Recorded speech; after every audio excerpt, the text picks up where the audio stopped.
Welcome to the Veterans in Politics Talk Show. Join us every Wednesday night at 6 p.m. Pacific Time, live stream on Facebook.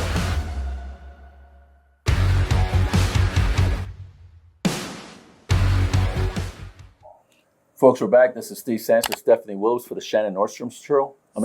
Stephanie Willis? Stephanie Phillips for the Shannon Nordstrom Show. Shannon Nordstrom Show. Jeez. This is not the Shannon. This got to be the Shannon Nordstrom Show because we're wearing her merch. The hat. We are. We the got shirt. hats. Thank you, Shannon. Nordstrom for Ward 6. Mm-hmm. This is her show. Ward 2. Ward 2. Yeah. Let me do the announcements and we did the Ward 2 merch at the last show. Ward 6. Ward 6. Dave Marlin is Ward 6 and Shannon is Ward 2. Folks, this is our 4th show for the day, back to back. So, and we've never done 4 shows in a row before, so this is the 4th show. We're tired. But our guest today is, if you haven't noticed, is Shannon Nordstrom, candidate for Las Vegas City Council Ward number 2. But before we get to Ms. Nordstrom, Ms. Phillips. Thanks for joining us, everybody, and thank you to our sponsors. We have Dr. Ari Nagy. He's running for Congressional District 3. His website is nagyforcongress.com, and that's F-O-R, nagyforcongress.com. We also have Henderson's Mayor, Michelle Romero. She's running for re-election. Her website is votemichelleromero.com, votemichelleromero.com. We also have Cody K. Whipple. He's running for Congressional District 4. His website is codykforcongress.com, and that's the number 4, codykforcongress.com. We also have Dave Marlin. He's running for City of Las Vegas, Ward 6, and his website is daveforvegas.com. That's F-O-R, daveforvegas.com. We also have Judge Jennifer Schwartz. She's running for re-election for Department 17. Her website is judgeschwartz.com, judgeschwartz.com.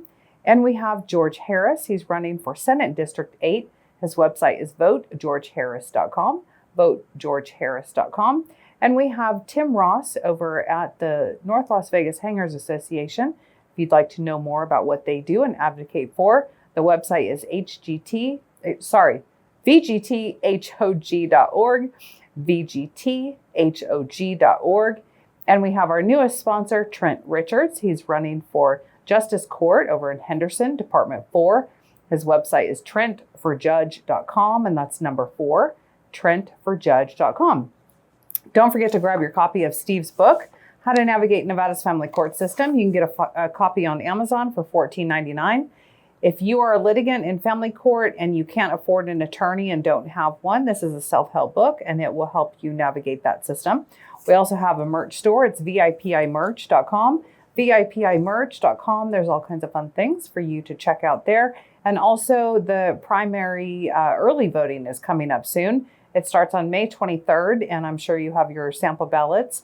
So make sure you fill those out and go vote. The primary election is on June 9th. Vote, vote, vote. And I have no rant because we already... Again, no rant. Right. No, this is the third show you have. Sorry, we had plenty on the first one. I don't have it in me. You got it out. Yeah.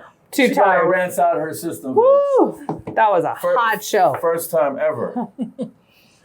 Well, Ms. Nordstrom, thank you so much for coming on the show. Thank you so much for having me. Thanks for coming. Yeah. Can you give us a bio, please? A bio, okay. Yes. How much detail do you want? Oh, well, this is the last show, so we could go over. Okay. So let's see. That's a long bio. Okay. Oh, we No. We had No. somebody here. His bio was an hour and 20 minutes. Yeah. Was it an hour and 20 minutes or 10 no, the minutes? whole show. It was the whole show was his bio. Okay, well, please don't let me do that. Please don't let me do that. Just give us the basic rundown. Okay, basics. Let's see. I grew up generally in California, all different sorts of places. Lots of adversity as a child. What does that mean? What does that mean? It means my parents divorced when I was 3. Wow. So, our family was separated while I was growing up. We went back and forth. One of my parents lived with addiction for most of my life, actually into my 30s, maybe 40s, but for quite a bit of my life. So that was challenging, in and out of the seen, I guess, not dependable, reliable. I went to 3 different high schools. Mm-hmm. I was out on my own at 17, put myself through college, sometimes working 3 jobs to get myself through college. Mm-hmm. Then I took a year off. So I went to Sac State. That's where I got my degree. I started at Shasta Community College up in Redding, California. Then went to Sac State, finished my degree, took a year off, and then I worked full-time and put myself through law school. 4 years working at night, working full-time during the day. Wow. So law school at night, that was, great in so many ways. I can't stand Yes. spoon-fed people. Please continue. Yes. This is intriguing. So a lot of challenges being on your own at 17 and finding your way and making life. And, I had help along the way with different adults that I would come across at my various jobs, spent lots of holidays at my boss's home or my coworker's home. And it really, I think, were those individuals that helped me along my path. Even in high school, at one point, I lived with my friend's family for 5 months. Wow. For a variety of reasons.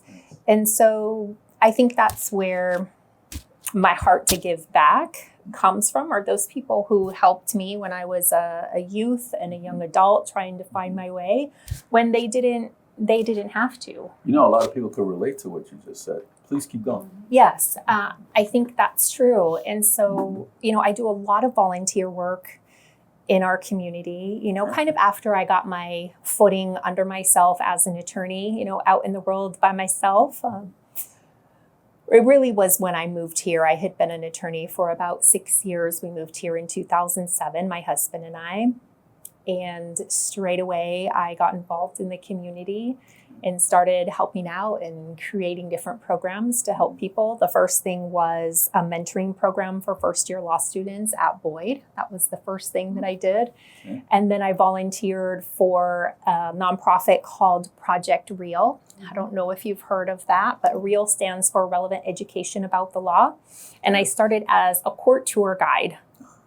So they needed tour guides. And I thought, well, I practiced in the courts. What did you show the courts? Who better to show these students, who better to tour them through the Regional Justice Center and the federal courthouse and talk to them about the court system than someone who practices there. Right. So I started out as a court tour guide and then eventually was asked to be on the board, and, it just kind of took off from there. So I've done volunteer work on a national level for my profession, primarily through the Association of Professional Responsibility Lawyers, but other different practice groups that I was a part of as well.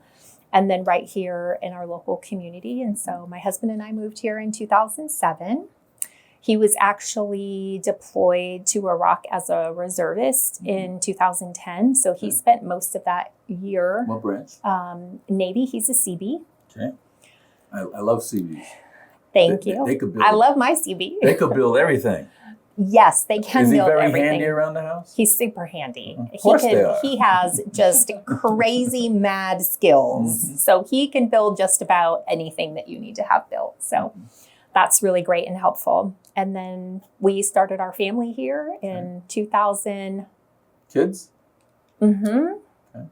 2011, my oldest son was born. Okay. And then we have 2 boys now. And so we've just been, raising our boys here in our community and About still fur babies? volunteering. Oh, yes, we've had many along the way. Okay. What you have now? Right now, we have 2 rescue cats. They Okay. are Maximus and Duke Kaboom. Maximus. Maximus. Sounds dangerous.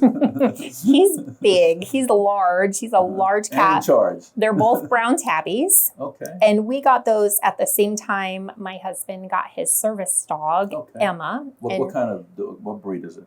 she's a black lab. Oh, a black lab. And Beautiful. she is the sweetest thing ever. And she Since rice and peas. loves people. She loves people. And she doesn't bark. And in fact, earlier today, my son and I were out knocking on doors and someone had a dog and it just was barking and barking and barking. And he just looked at me and he said, I'm not used to that. Emma doesn't bark at all. I said, I know, honey, but that's wow. pretty unusual. to have a dog that doesn't really bark. Not even when strangers come in? I think I've heard her bark maybe 5 times ever. And it's usually just one bark. How long? And that's it. 3 years. Okay. Wow. Any growling or nothing? No? No. Oh, wow. And she gets along with the cats. Oh, they just love her. Oh, that's so cute. They just love her. In fact, at night, when everybody's winding down, Emma's on our bed. And Maximus, he's grumpy. He's just super grumpy. And he doesn't want to have anything to do with her during the day. But then at nighttime, he comes up on the bed and he just has to love on her and lay next to her and be touching her. And yeah. So, it's our 5-ring circus. I got a 2-part question. Okay. Are you done with your bio, by the way? Sure. Why are you running for Ward 2? Okay. And do you live in Ward 2, by the way? I do live in Ward 2. It's a requirement. You have to live in Ward 2. I got to make sure I ask It's not like these congressional candidates Yes. that just live wherever and run. It is a requirement. You have to live in the city and in the ward you're running for. I've lived there for 18 years in Ward 2. Okay, why are you running for Ward 2? And what distinguishes you from prior Ward 2 leadership? Okay, that's good.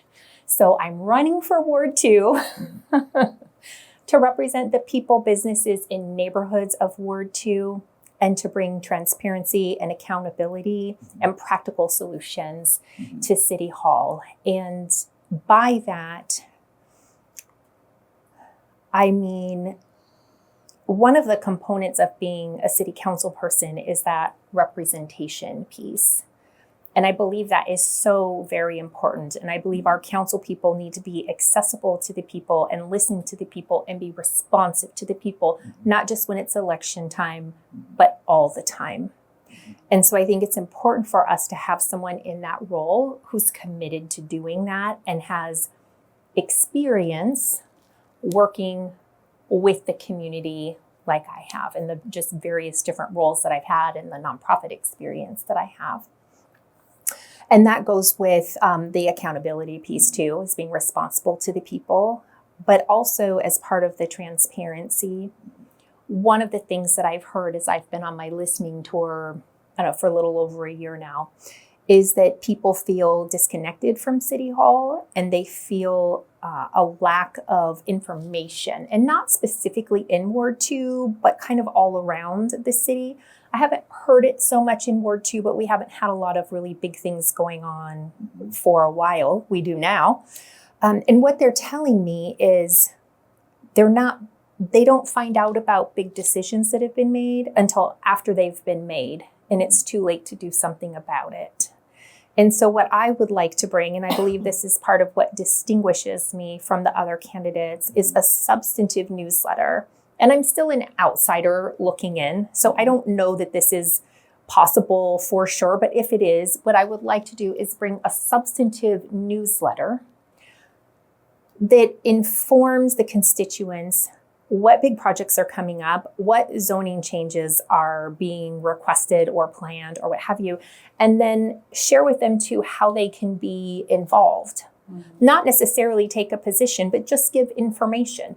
This is what's going on. This is how you can get involved, whether you're for it, whether you're against it, but to participate and feel like they're part of the process and that they're not just finding out after the decisions have been made. And so one comment that I received as I've been on this listening tour was from someone recently, and he said, we are just trying to live our lives. People who live in Ward 2, we're taking care of our families, we're going to work, we're trying to live our lives, and we just trust that our representatives are doing what's best for us.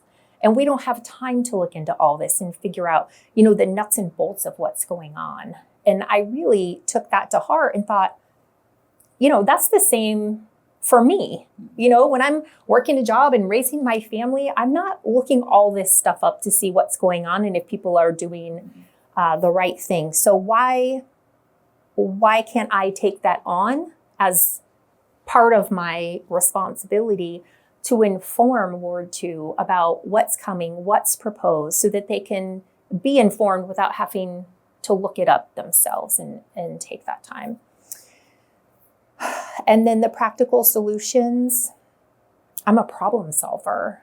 I love helping people, and I love finding solutions for things. And it doesn't mean that I'm going to have it straight away, right? I collect pieces of information and it swirls around in my brain. And at some point I'm like, aha, this is what I think we need to try. And so I've done that as an attorney, connecting clients to solutions to their issues. I've done it as a judge, creating the Fresh Start programs. And I would love to bring that skill set for the benefit of our community to City Hall.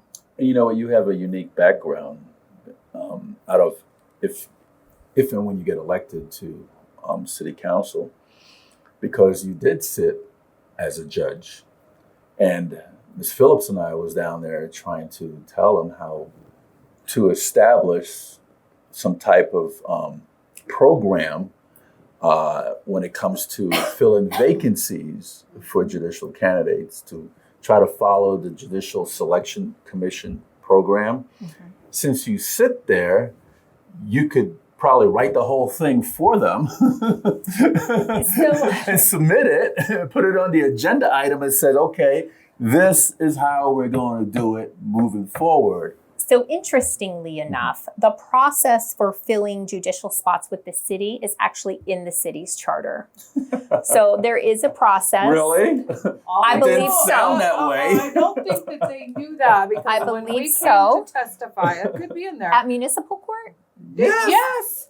They don't, I don't think that they knew, because there was no, I mean, they said themselves there wasn't anything in writing. Yeah. So when I went to testify, and I had step by step to follow what the Judicial Selection Commission is, makes sense. And because they were putting the council members on as the, and That's what it states in the charter, actually, is that the city council appoints all of those high level kind of individuals. They At the appoint, end. but Mhm. to At the go end. through the And weed applicants. them out and get 3 names Yeah. or so. Yes, you're right. I don't think that specific is in the city charter, but it is in there that the city council gets to appoint them. Right. And so the But process they just went through is different than the process they went through when Judge Hastings retired.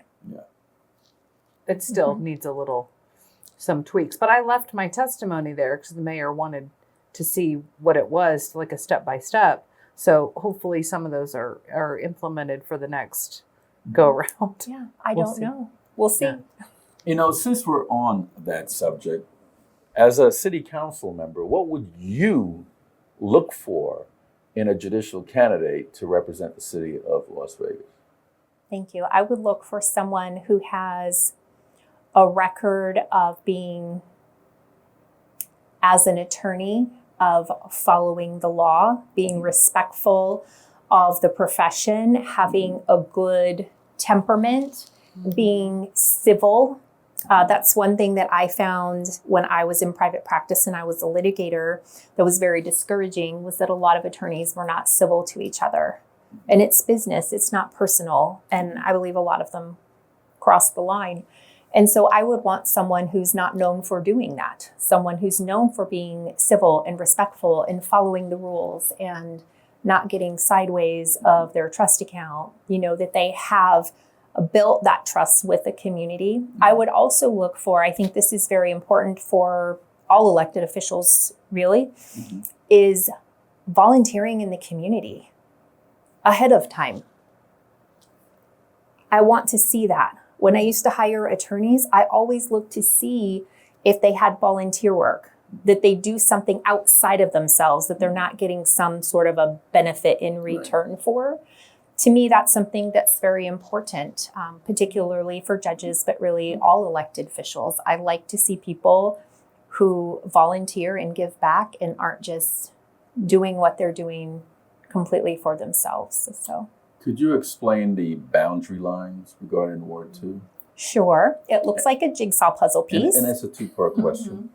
And what is your position on overdevelopment in Summerlin in Ward 2? Okay, Go let's the start with jigsaw the puzzle. map.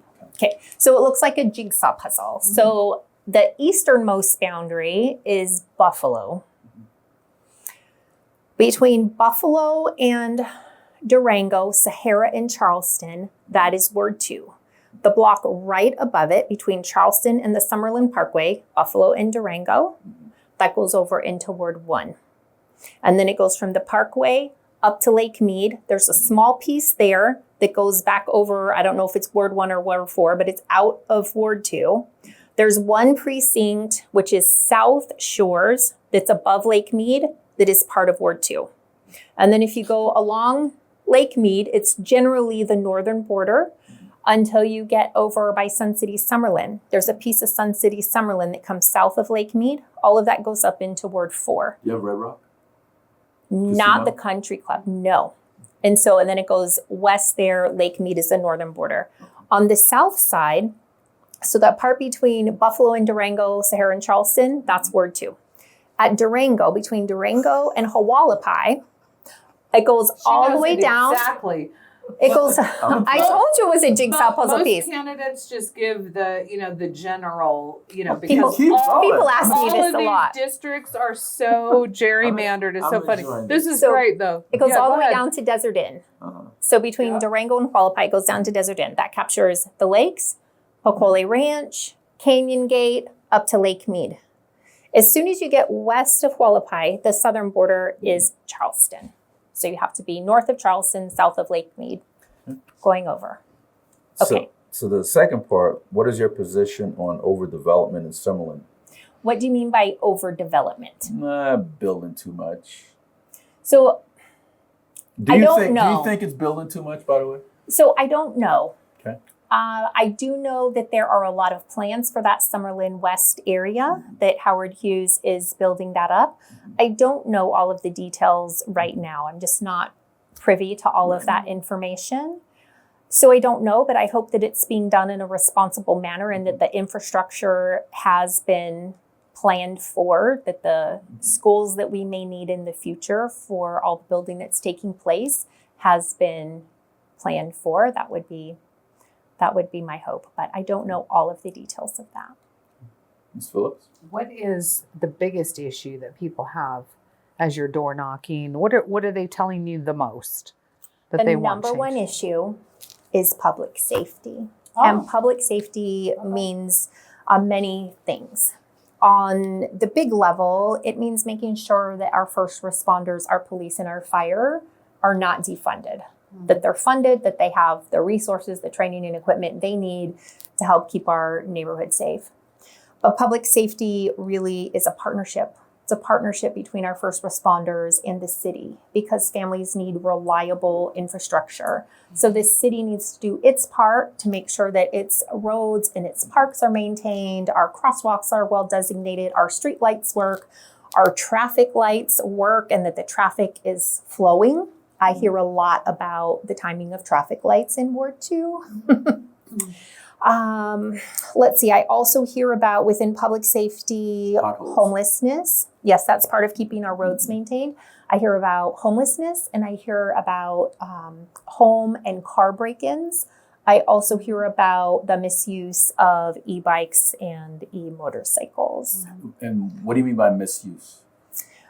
Well, we have quite a section of our young folks who are not using them properly. So they're either riding, say, what their parents think is an e-bike, but it's really an electronic motorcycle that requires a motorcycle license and a license. And we have young people who don't even have driver's license are driving them, sometimes with helmets, sometimes not. And they meet up in these big groups and they go and they cause havoc. And it's been a problem for over a year in the Summerlin area. And a lot of times the parents don't even realize that what they have purchased is not legal for their kids to be riding. But then it's also the manner in which the youth are riding them and causing havoc. So, And nobody's done anything to rectify the problem. no, I think they have actually. It Okay. just isn't quite reaping the results, I think, that we hope. So the city enacted an ordinance sometime in the last couple of years, I don't know when specifically, about electronic bikes, what is an electronic bicycle and what qualifies as the other. We have some NRS on that, so the cities was a little more specific within the city limits what you can do. Metro initially started doing kind of an educational piece to educate parents and educate the youth about it, and that didn't get a whole lot of progress, so then they started enforcement, and they're still, using some creative ways to help try to stop the kids who are engaging in this behavior. But I hear about it not just from Metro, but from residents who live there, and they come to the breakfast buzz in Ward 2 Biz because the kids scare them on the sidewalks. They go zooming down the sidewalk past a pedestrian. They ride them through the parks and tear up the grass. And that is part of the issue. Fast. They go way faster than they should. Yeah. So I hear from a couple of voices. Hold on. On the you mentioned the funding for police, fire, and all of that. Is it properly funded to your opinion, or in your opinion, right now, or are there line items and budget items that you would change and shift around, appropriate different? So I don't know the answer to that right now. I don't know the details, and I haven't had those meetings with our first responders on that. I think it's always been a struggle. My husband is a retired police officer from Metro, so I think it's always been a struggle and a balance to make sure we have the staffing and all of those things versus the money. I hope when I'm elected, I'll be able to understand the details of the budget better and get some questions answered that I have. I do know public safety as a whole is just under 60% of our general funds budget. Like just under 60% of the general fund for this year goes towards public safety, but it's all public safety. So I don't know yet, but I hope to find out the answers to that. Okay, make sure they work on the roads too. Right, that's part of public safety too. Yeah, and in fact, I saw an issue that has come up while I've been out knocking on doors. Is I was in a particular neighborhood, and I went past not one, not two, but several fire hydrants that didn't have red curbs painted. And now, like, I almost wish I didn't see it, because now I see it when I'm driving. Yes, when I'm driving all around. And so the first day I was out door knocking, and I went home and I mentioned it to my husband, and I was like, you're not going to believe this. Like, to me, my opinion, that's a public safety issue. If one of my neighbors calls the fire department because there's a fire and there's a car parked in front because they don't see the fire hydrant, there's no red curb, and it delays access to the hydrant, like, I don't want that for my neighbors. Isn't that regulation they're supposed to do that? I don't know. I imagine it is. Yes, I imagine it is. Yes. And so we took a drive around, and I took pictures of all of them and the addresses and have them all sent in. So hopefully those will be getting fixed. I'm going to have to make another drive here soon because it's been a few weeks. But now I can't help but see them. And I've seen them in Summerlin when I was driving, and I don't have time to stop and take a picture. But I'm like, oh my goodness, there's another one. There's another one. Now it's a trend. Well, and some of these curbs, or not curbs, but the dividers, when you're driving there, the islands, they're not all painted. And they blend in, especially at night. Yes. And for those who may be colorblind, they don't, to them. People hit them. Yeah, all the time. So why is that not a thing? I don't know, but the one that's been pointed out to me is the one at, I think it is Charleston and Buffalo. I want to say Charleston and Buffalo that has been shared with me. Charleston and Rainbow down that, because it's a deep thing there. Yeah. And they had this, all these potholes, and they just patched them, but that doesn't last very long. And I'm thinking, with all the money that comes in, and I live in District F, and they have tons. I've gone down there and testified, and it's terrible. But with all the money that's sitting there for roads, why do we have to have these that are tearing up our cars all over the city? I mean, it's not just one district. It's all over the place. I see that going down Desert Inn. I see that actually going north on Hualapai between Sahara and Charleston. The road is just chewed up, and I don't know why that is. Well, I look forward to you fixing them. You mentioned homelessness earlier. One more time. Homelessness. How would you balance homelessness enforcement with compassion programs?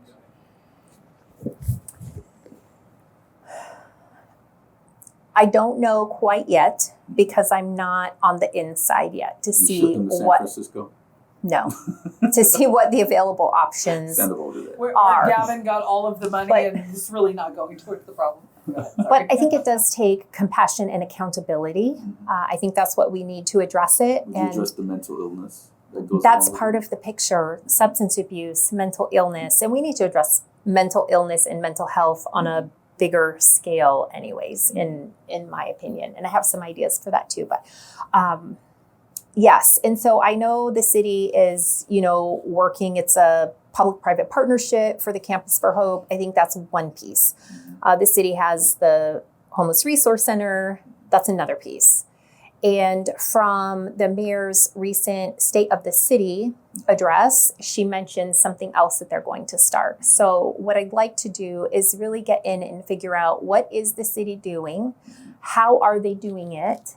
And are we focusing on, one, evidence-based practices, but two, also, are we focusing on long-term positive outcomes, or are we focusing on the data that's coming through the door? Because I believe there's a big difference with saying we helped X number of people today versus how that data is translating into positive outcomes. And I think we really need to focus on positive outcomes. And that's what we did with the 2 programs I had with the court. How would you help veterans and seniors in that ward?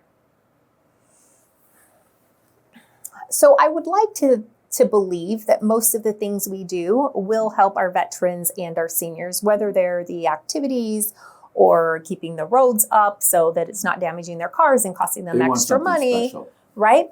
So what I've really been thinking about this, and I came up with a couple of ideas, and I always run them by my husband. Hey, do you think this is a good idea? What about this? Do you think this is a good idea? And what I ultimately decided was, I think I'll put together an informal veteran committee and ask them, what would they like? Because I can come up with ideas, but if it's not helpful to them, then it's not really moving the needle. Right. So that's what I'd like to do, is put together kind of an informal veterans board. Mhm. And then we have already, I believe there's some sort of a senior committee or senior advisory, and each council person gets to appoint someone to that committee. And I know the person who's been serving in that capacity. And one of the things he said to me a couple of months ago was, what we need to do then is have a follow-up meeting of all of the advisors so we can share with you what we think and what direction we think you need to go. So that piece, I think, is already in place. It would just be stay in communication with that person and bring back the feedback from that committee or whatever that is, bring it back and use that feedback to actually take action. And then for the veteran, kind of informal veteran committee, and meet with them and say, what would you like to see? What would be helpful for you? Because they're going to know better than I will. I remember when Steve Wolfson was councilman, I interviewed for the planning commission, because you get to appoint your own Right. planning commission person. Apparently I didn't get the job. What's up with that, Steve? Hopefully he'll have an answer for you. What would you look for in a planning commissioner? I think someone who knows the process, someone who is level-headed, someone who is fair and reasonable and works well with others. Because none of us are going to agree with everyone all the time. And it's really in those places where we disagree. I think that's my problem. Can't work well with others. Is that your problem? You said it, not me. And so, Depends on you. and so it's in those areas where we disagree that we really have to be able to have the communication and have the conversation and do it in a productive way. And so I think there's some, how do I say it? Not always unanimous feelings on the planning commission and different perspectives, which I think is healthy. And so someone who's going to be able to not just give their opinion, but also listen to the other perspectives and try to come to an agreement of what's best either for that particular project or for the community. So someone who really has those kind of people skills, who can be reasonable and understanding, but firm when necessary. Would you look for somebody like an architect or somebody, maybe a landscaper who owns a landscaping company, somebody in that type of buffer zoning mindset? I think it would be helpful to have someone who's... Probably need both. I don't know. It might depend on the lawyer, but I think someone who's lived in that space, that has had to use that process, Okay. I think that would probably be the most helpful because they've experienced it and maybe have better insight on how it works and hopefully how we can make things a little more efficient and user-friendly. Okay. So, What makes you more... does that rule you out? Probably. Yes. Just asking. Depends on the day. What makes you more qualified than your opponent? What is your biggest differences, I would say? I would say my real life experiences from the adversity that I've overcome. As you said, it does allow me to relate to people and to have empathy and compassion. All the volunteer work that I have done with lots of different nonprofits here in our community, from scrubbing walls to you name it, I've done it, right? I tell my boys, we help where help is needed. It's not because you want to go scrub walls today, but it's the help they need, and that's what we're going to do. Cleaning alleys, whatever it is. And so that kind of hands-on, boots on the ground volunteer work in our community, I think gives me a different perspective. It allows me also to relate with people better. And then my work as an attorney and a judge, right? Problem solving. That's really what you do as an attorney, connecting your client to solutions to their issues in a productive way that works the best it can for them based on whatever the circumstances are. So I think really my life experiences, my professional experience, my volunteer experience really sets me apart from my opponents. And I'd just be honored to bring that skill set for the benefit of our community. And do you know the rest of the council? Do you know all of them? Do I know them? I would say I know who they are. I've had interactions with some of them when I was an appointed judge through the Fresh Start programs that I created. And then I oversaw the PST program for a period of time. So I had occasion to just know them. I don't know any of them personally. And I probably know one of them the least of everyone because she wasn't there when I was an appointed judge. Do you go down and testify about certain issues in general comment or bring things up to them that, like the painted curbs, that's a great talking item at the... Yeah, you're going to let us go down there. That's a great testimony item. I'd like to give people a chance to do their job. And so it's gone through the proper channels, and now I'm waiting to see if it gets taken care of in a reasonable amount of time. She says, don't do it. And then we'll see. Give us the next issue and we'll go testify. Okay. We've been so busy, So, we haven't been able to. I believe I have gone once, maybe twice. I don't remember. I know I went down for a pet-related issue a couple of years back on an ordinance that was proposed at the time. What lessons from the Fresh Start court program apply to city government? Collaborative partnerships, working collaboratively with people. That's how I built the programs, was through collaborative partnerships. Also doing the right thing, even when it's hard. So the right thing for me then was to try to find an alternate way to address the issues that these people appearing in front of me were experiencing, rather than putting them in jail. And at the end of the day, it was a win-win. It helped them and it helped our community. And so sometimes, I did receive quite a bit of pushback from some people in the court to do those programs. But, you believe in what you're doing and you know what's the right thing and you find a way. Speaking of collaborative partnership, how do you plan to work with Metro County officials and state lawmakers? Oh, that's a good question too. So I already have existing relationships with Metro. They were one of my community partners. You got Kevin on speed dial? I do not have Kevin on speed dial. I don't. And that's okay. But I worked with the Bolden Area Command and Downtown Area Command, their COP divisions for Fresh Start. They were some of our community partners. And then I've been going to the Breakfast Buzz and Biz for several years now. So I have relationships with those at Summerlin Area Command. And then, of course, I have a lot of different friends on the department from my husband being on the department. So one of the first things I would do is go meet with the first responders in Ward 2 so that we can have that partnership and work together to address whatever issues are in Ward 2. Let's see, I can't remember now what you asked.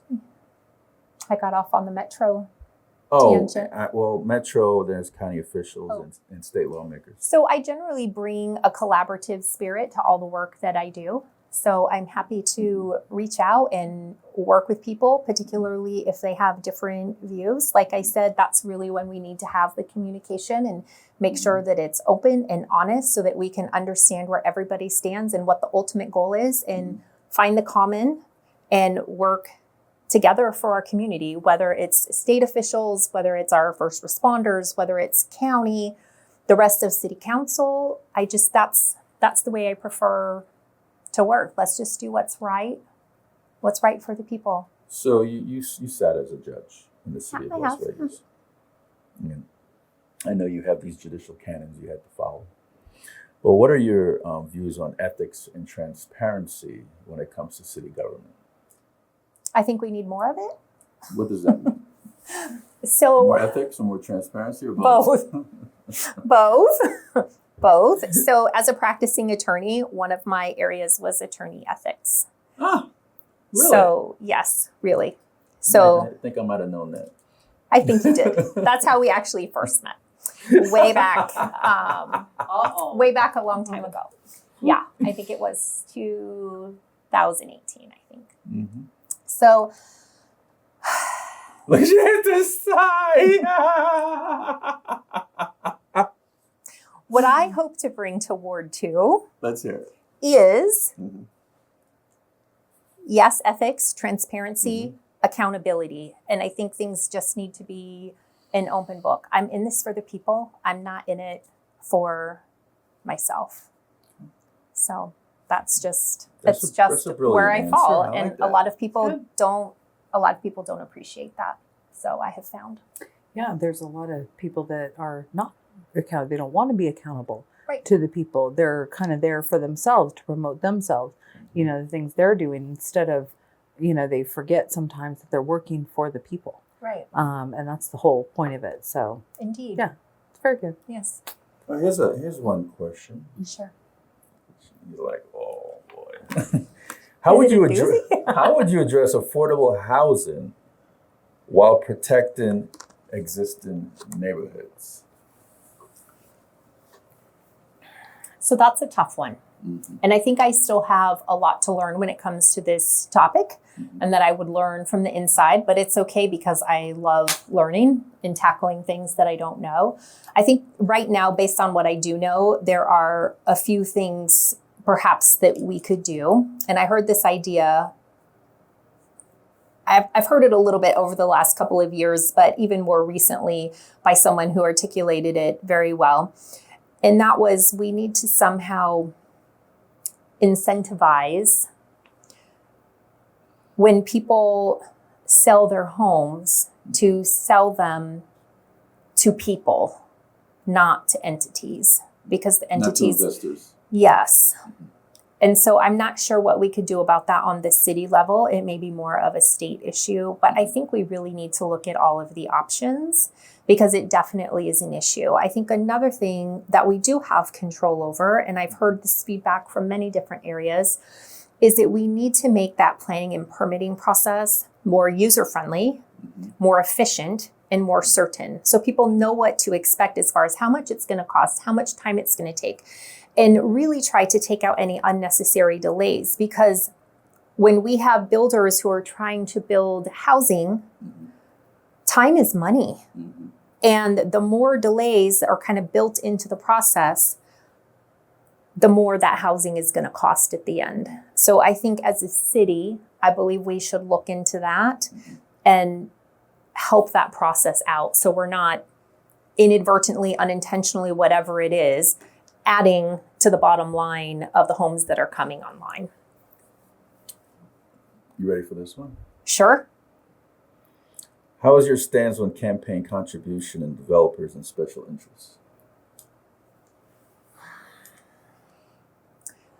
That's interesting too. I think it depends. It depends how you get them. Okay, explain. So if they come with strings attached, I don't think they're great. Okay. If they come without strings attached, Fair enough. it's a different story. It's the same with endorsements. If they come with strings attached, not so good. If they come, right, they don't. If they come based on merit, then it's fine. But that is the problem, is that the public doesn't know. No one knows. A lot of times there's a phone call made. Hey, can you endorse this person? Yeah, endorse, I know that. It's incredible what happens. They don't vet the people that they give endorsements to. Yeah, they just throw them out like candy. I've like learned they that. mean Like nothing. Halloween. Yeah, and you know what? That really upsets us. In fact, we're going to do more on this. Because we put work into it. We vet the candidates. We put a lot of time into this. You guys, you know the process. And for these people to call and just say, hey, I need you to endorse, A through Z. And they're like, boop, boop, boop, boop, boop. No questionnaire. How does that go again? No. Sound effects You make could do that. everything Isn't that better. great? Yeah. You do that on the council. Boop, boop, boop, boop. So there is no questionnaire. There's no interview. There's not even a phone call sometimes. Nothing. And these They questionnaires... don't even know the candidates. And Anybody just can fill them because out. someone says, hey, can you issue an endorsement? I do not believe in that. I think that's terrible. And, and then It the is alive candidate, and well. and then, I'm sure you've seen it a ton this cycle. We but- don't like it at all. I don't At like all. it either. We I don't don't like it either. like it at all. At all. Because we put time and money After, into vetting candidates, and you guys just giving away or do it for a favor or have questionnaires that their mama probably filled out. well, and the candidate, they don't know some of these organizations or anything. But anyway, we're going to do more on this after the primary, because I think that this issue needs to be addressed and the public needs to hear and know. And that goes along with your transparency, because if you're not transparent and you don't step up, speak out, and let people know, there is never any change. Yes. Because people just go along. They do it the way they've been doing it for decades and decades, right? We've seen this. We know this has been going on. And who's doing anything about it? It's the same little inner group. And it's this club that runs this stuff. And I don't like it. I don't either. I didn't think that you did. I got my final question for you for tonight. Okay. For tonight. Okay. Because there might be more later on down the line. Like when you raise your right hand, I might have a few more. Okay. What are... And we'll be down testifying. You have my number. If you're not doing something right, we'll be down there. But you know what? But that is what I expect. It's That good is from what all I the public. expect. Yes. And that's why it is just, I just can't say it enough. Sorry. You're going to make Is- Mark get mad. Sorry, Mark. Apologies. That's what they expect. It's just, it's what they deserve. It's what the people deserve. And you know what? I can't promise I'm always going to get it right, because I'm human and we're not always going to agree. But let's talk about it when we don't. I heard some of the time. Right. Let's talk about it. Let's figure it out. right? It's not possible to agree with everybody on everything all the time. That's why I'm saying these marriages. Especially in I've been married for politics. 40 years. We never argued. I'm like, well, who is lying to themselves? Yeah. You know, there's gotta be. You can't agree all the time. Right. You know, I want to go to the movies. You want to have a steak dinner. You know, let's just do Right. both. Okay. So what's that question? Okay. What are your top 3 measurable goals for your first term? You notice I said your first term, right? Mm-hmm. You get that part, right? Measurable goals. Measurable goals. I have to go back to the people, and that is being accessible. I want people to feel that they have been represented and that they have access to me. Okay. 2, that I have fulfilled that transparency and accountability piece by being accessible, hearing from them, responding to them, taking care of things when they bring them to my attention, doing things for the benefit of the community. I want them to feel that the community is a better place because of my service for them. And 3, that I've improved Ward 2, whether it's the potholes, the fire lanes, the street light timing, all of those things that matter to people on a daily basis, the things that impact the people of Ward 2 on a daily basis. So. I lied, I got one more. Okay. You have a mentor? Do I have a mentor? Yeah. Have somebody you trust, somebody you bounce things off of? I do. I have some very good girlfriends. Okay. And then I also have my mentor, Judge. Okay. Judge Kearns. Cedric? Yes. Okay. Yes. He's still around. I haven't seen him in a minute. Cedric, when are we going to go to lunch? He is. He is. And I appreciate him so much. He really invested a lot in me while I was with the court as a judge. And we're still connected and we still have tea, and I can bounce whatever See, she has tea too. I know, off I like of it. him. We do too. And I appreciate that. Okay. I appreciate that very much. Absolutely. So, Ms. Phillips, you have yes. anything else for Ms. Nordstrom? I am tapped out. Well, Ms. Nordstrom, Mark is going to zoom in on you. This is your moment to shine. You get the final word. You could say, hey, I have an event, or you could include it. Come to my website. Vote for me. Don't vote for the other guy because I'm Shannon Nordstrom, and give it a look. You know, look. Whatever you want to say. With your how does that go again? With your How do we do that? Do-do-do-do. There we go. with your website, or however you want them to contact you. Okay, thank you. So, hello, Ward 2, Shannon Nordstrom here. Ultimately, this election isn't about me. It's about you and us and our community.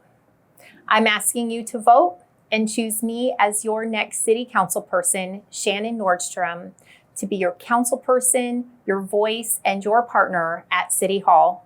For more information, you can visit my website at shannonnordstrom.com, or you can call or text me at 702-375-6358. I would be honored to earn your vote. Thank you. Well, Ms. Nordstrom, thank you so much for coming on. Thank you so much for this Thank interview. you for having me. Thank you, Ms. Phillips. Folks, that's Shannon Nordstrom, candidate for Las Vegas City Council Ward number 2. She has been endorsed by Veterans in Politics International and Nevada Veterans Association. We have our complete confidence in Ms. Nordstrom that she's going to shine in Ward 2 for the city of Las Vegas. If you don't live in Ward 2, but you know somebody that lives in Ward 2, give them a call and you tell them vote for Shannon Nordstrom.